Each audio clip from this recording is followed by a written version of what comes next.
The runaway housewife at 1 a.m.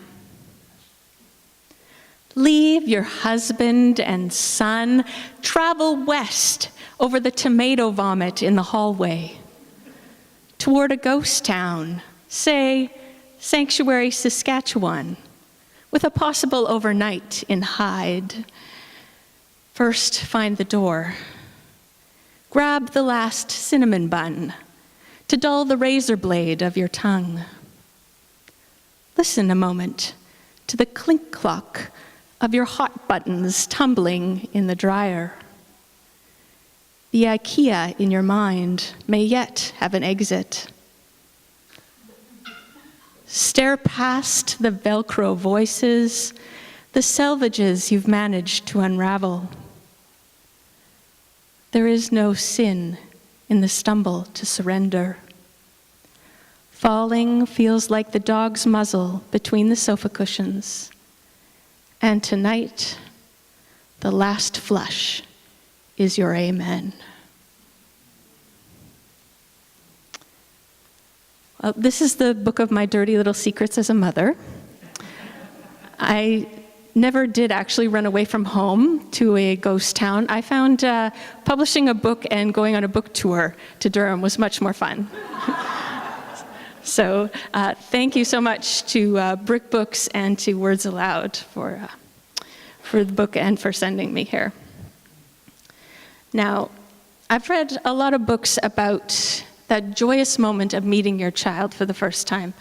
I haven't read a lot of poems by other people about the experience of giving birth. Maybe after you hear this one, you'll know why, but labor. Headless human torso possessed by darkness and Demerol. Everything below the ribs shaken loose. Hips, amniotic fluid, dignity. Daydreams bursting with blood and fresh-cut jewels. Punctured thigh, glow and itch, electric sparks, a pinched hip nerve, wires crossed, tightening noose of heart monitor strap to slice one body into two. Hypnotizing, pulse-beating waves, radio transmission from inner space. Alien uterine tsunami sucking out to sea. Speeding train trapped between metallic mouth and pelvis pounded, jagged plow, ram, reverse, re-rail to bust a board, throb, see how long that pubic bone can hold. Rhythmic retching bursts pumpkin flesh open, vagina flipped inside out, a tube sock puppet sewn up with eyes, X's and O's in invisible places.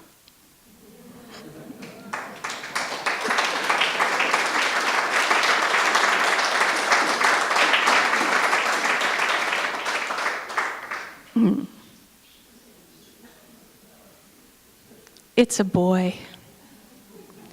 Complete this sentence. As long as it's healthy.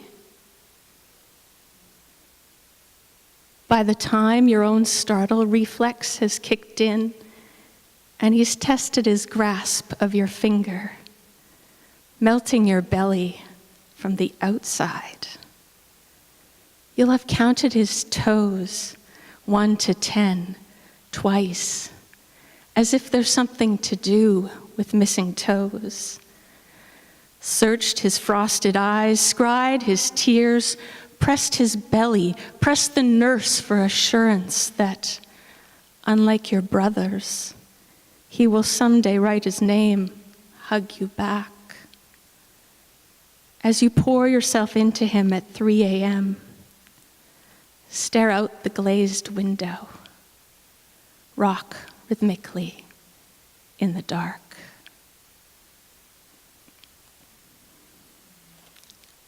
I grew up with 2 brothers with Fragile X syndrome, which is an inherited intellectual disability.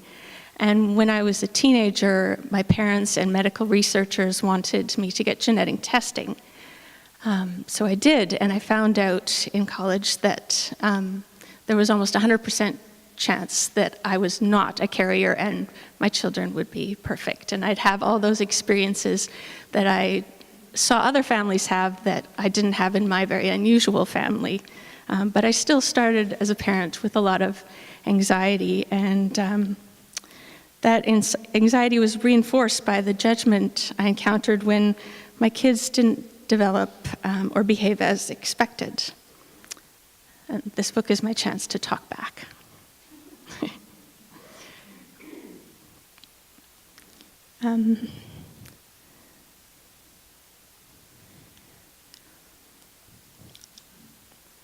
So doctors, teachers, and kids on the playground have given my kids a lot of labels. And so one thing that I did that was empowering with this book is to give my kids their own labels. When other kids brought their trucks for show and tell, my son was bringing his own diagrams of the cell structure of leaves and the villi and the small intestine. So in my book, he's called the Diminutive Professor.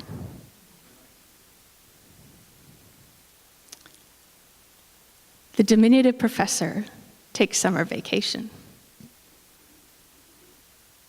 I need a welding kit, he tells me, his training wheels wobbling. What do you think of the axial catwalk, he asks, and holds plans up to my face. Crew's quarters and passenger decks, neatly labeled squares on the back of his report card. And sheet metal, lots of canvas. Can't brush his teeth without a stool, but this kid's got environmentally friendly air travel in the bag. He assures me the prototype scale model will fit between the barbecue and sandbox. And bracing wires. He'll need bracing wires. On the way home, a stop for ice cream cones, library books on flight. The Hindenburg should have waited for helium, he says. They use the accessible hydrogen, but it's far more flammable. They shouldn't have been in such a hurry to take off.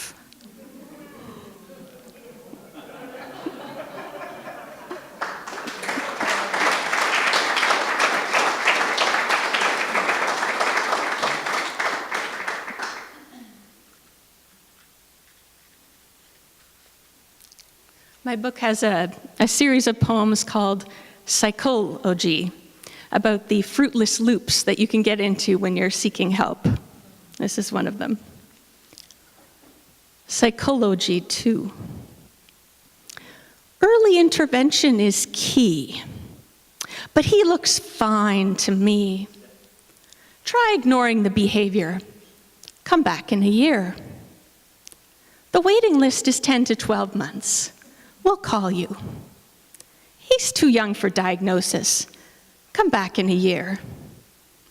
Try natural consequences. Come back in a year. The waiting list is 12 to 18 months. We'll call you. Why aren't you using timeouts? Come back next week. Watch this 1, 2, 3 magic video. Try this workbook. Come in. I'm sorry. He's too old for our program. Why didn't you seek help sooner? Haven't you heard? Early intervention is key?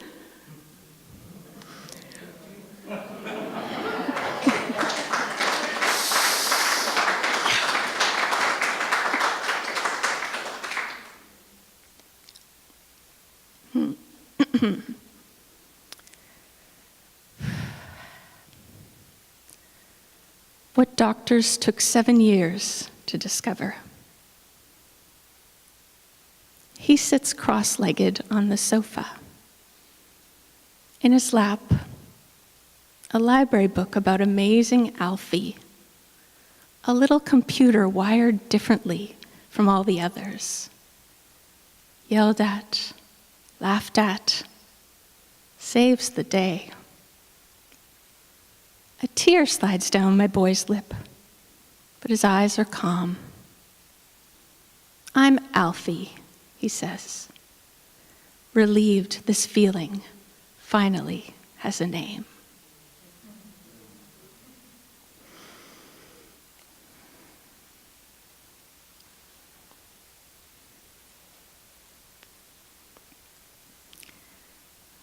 So my son was finally diagnosed with an autism spectrum disorder, Asperger's, when he was in grade 1. And all it took was a psychologist watching me try to engage him through a one-way mirror while my son ran circles around me telling stories. My efforts to find out what was going on with my daughter didn't go quite so smoothly. We leave with a sticker chart. Something's wrong. My kid is always angry. When the ice cream slipped off her cone, she threw her boot at my head.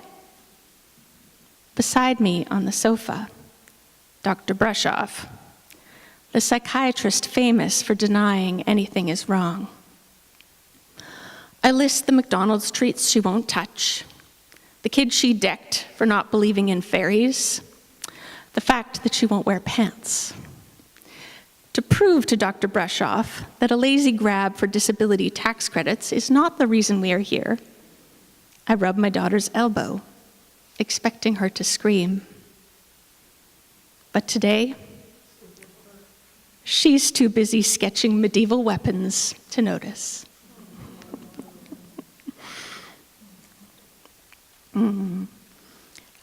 I've seen some books by parents of kids with disabilities that focus on the hard parts, and I really wanted to focus on the joy.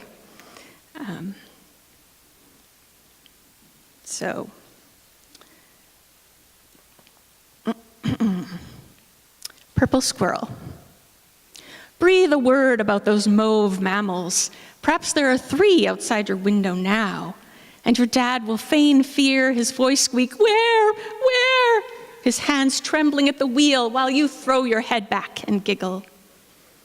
When we're not there yet, when socks are soaked, when seatbelts pinch and every hangman has hung, when Dad has just about had it and all juice is gone, purple squirrels leap from corn stalks and trash bins to surf passing cars and swing from power lines. Gray or brown, or even aquamarine rodents are fair game for stray dogs. But the purple ones, their googly eyes are winking just for us.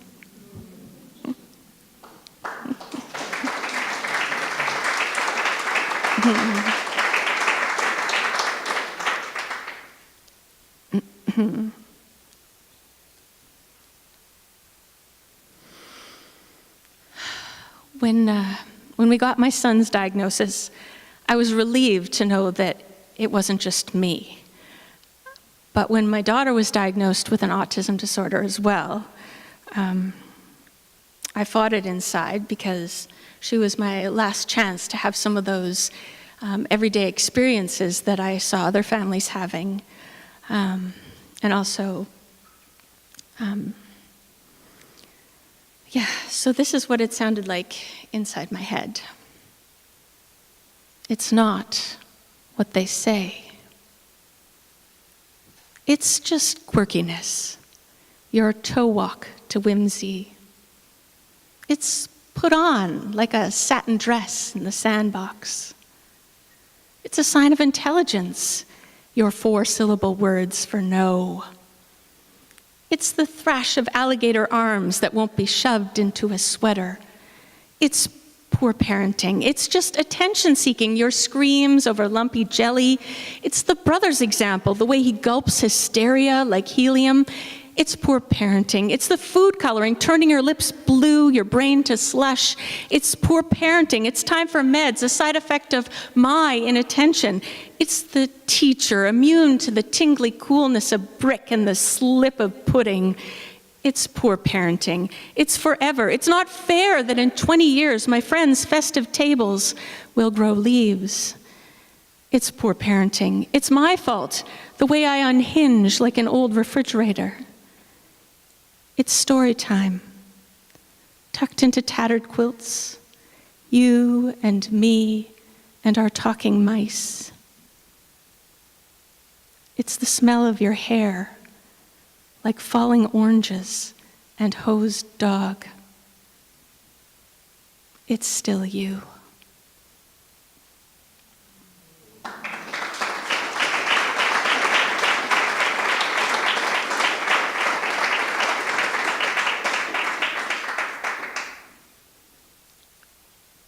Mother blaming has a long history, and this poem also shed some light on my beautiful cover. The refrigerator mother theory has persisted for decades in different forms, and it basically says that autism is caused by mothers who are frigid and unconnected. And it's one of those images that I've reclaimed and turned on its head. I am a refrigerator mother. This is a quote. There is no raid shelter from the verbal bombs that rain on contemporary parents. Leo Connor, 1941. 1. Autism comes from the Greek autos for self and ismos for state of being. They are who they are. 2. The refrigerator mother theory traces back to Leo Connor, the first to identify autism as a separate condition in 1943 and author of Folklore of the Teeth, who claimed autism is caused by mothers just happening to defrost enough to produce a child. I am listening to another shrink diagnose my boy with a soft disciplinarian, my girl with a weak mother-child bond. 3. Bruno Bettelheim was a doctor of art history, a fairy tale scholar making believe he was a psychologist with all the fanfare of Oz. A concentration camp survivor, Bettelheim decided the autistic child disappeared inside, like a Nazi torture victim, like a child whose mother wanted him dead. Bettelheim told parents, love is not enough. Popularizing Leo Connor's icy form of blame, he gave the world symbolic wounds, the empty fortress. When sticky fingers pull on me, I light up and swing open. Take that, Leo!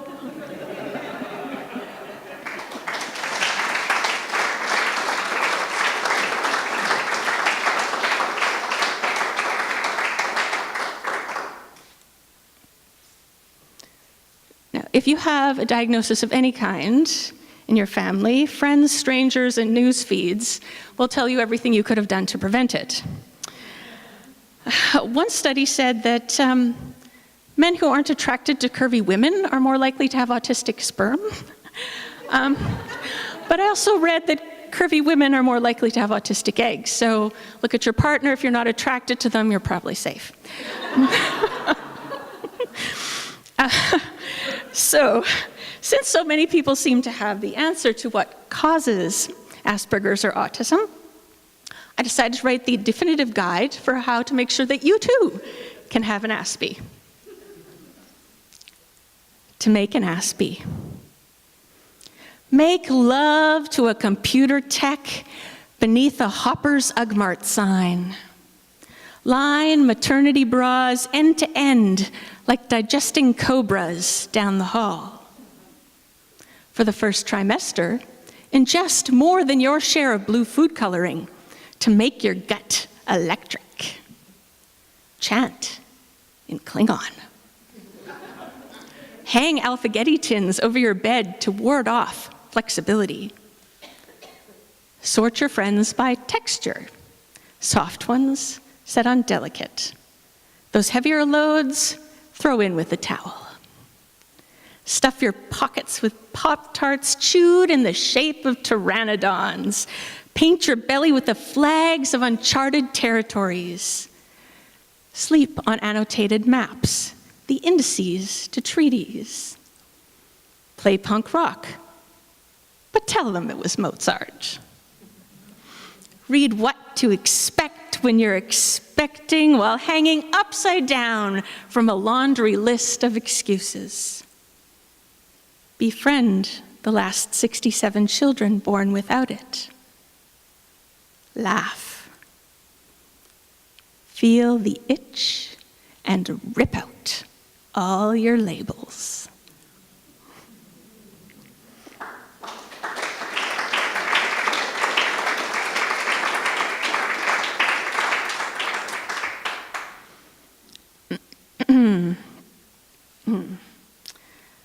Having grown up in a family with disabilities, the good part is I knew what to expect. And the bad part was I knew what to expect. I saw how hard it was on my parents' friendships and health and relationships. Right now I'm working on some love poems, and my husband's a little nervous, but he's also happy because writing this book helped me to accept my children's diagnosis, and he thinks that my love poems will be good for our marriage. But when I was at Sage Hill working with Don Mackay a few years ago, I also met Sean Virgo, and he said what he wanted to see in my book was our pillow talk. So, pillow talk. My husband and I talk about the same things you do. Safe things, like the leaning fence and the brakes about to give out. Why he leaves his socks under the coffee table. What to do about the dog vomiting on the carpet. Where we left our earplugs. We talk about the past. Is he getting too burned out again to hold his job? Will he slip back under the covers, shades drawn, and charge me with the full-time job of shushing? Will we have to choose between food and private school? How would we survive without lattes? We talk about the future. If we can't keep our daughter from breaking into my locked makeup drawer, if we can't stop her from saying gross to tattooed thugs, if a man asks to see her breasts, if the funding runs out, if they run away, if they live with us forever. Some nights, too tired for words, we type to each other from separate rooms. Did you eat the last grapefruit? Have we already watched The Survivor in the soap? When are you coming to bed?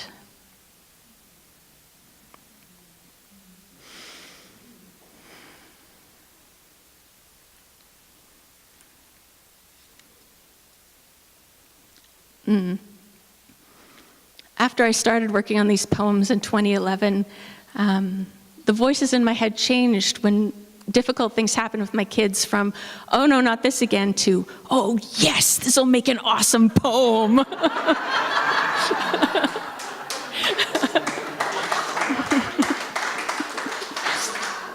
And no one has fueled that feeling better than my daughter. There's a whole series in here about her called The Imaginative Child. And now when I look back on some of those difficult moments, I don't feel the pain, I feel the joy of creating the poem, and it completely colors my memory. Here's one of those. The imaginative child aces grade 3 math. Under your desk, palms white glued together like you're praying for a break. Peeling off sticky strings feels so good. Feet slip slop in those Crocs to the boys' bathroom to see if you'll get caught. Then slip off to Google skateboarding dogs and sunglasses when you should be discovering the Northwest Passage to math class. From the library, your new glasses wedged between Nancy Drew and Ogopogo see everything. Hey, hun, why are you hiding under your chair meowing?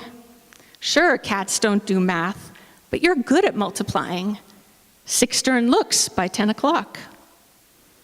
Hear the bell, bolt for the door and count.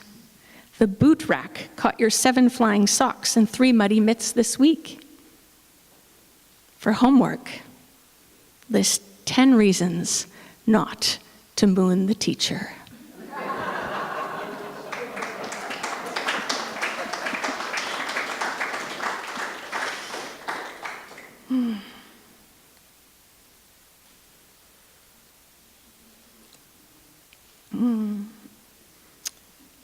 When I submitted one of my last sets of edits to my editor, I included a dedication to my family with thanks for making me a more imperfect person. And she said, try to write a poem about that. So this was one of the last poems that I wrote for this book, and it's one of my favorites. So I'll end here with thanks again to Words Aloud for inviting me.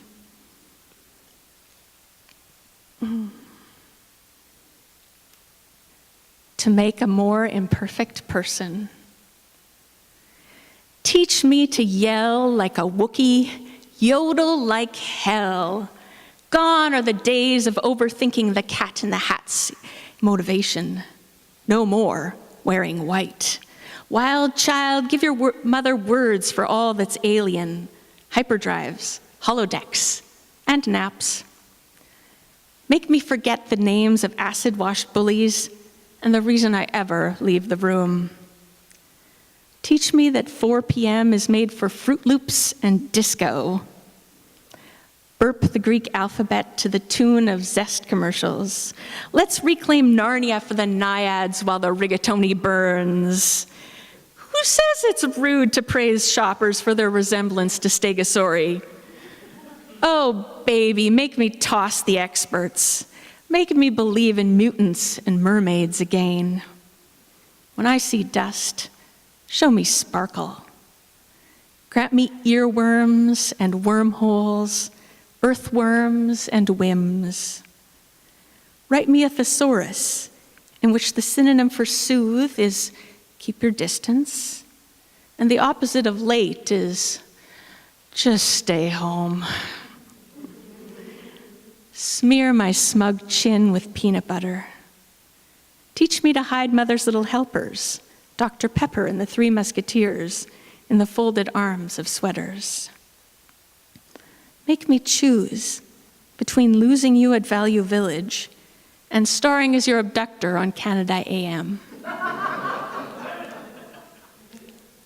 See me hang loose like my emptied junk drawer, ready for anything.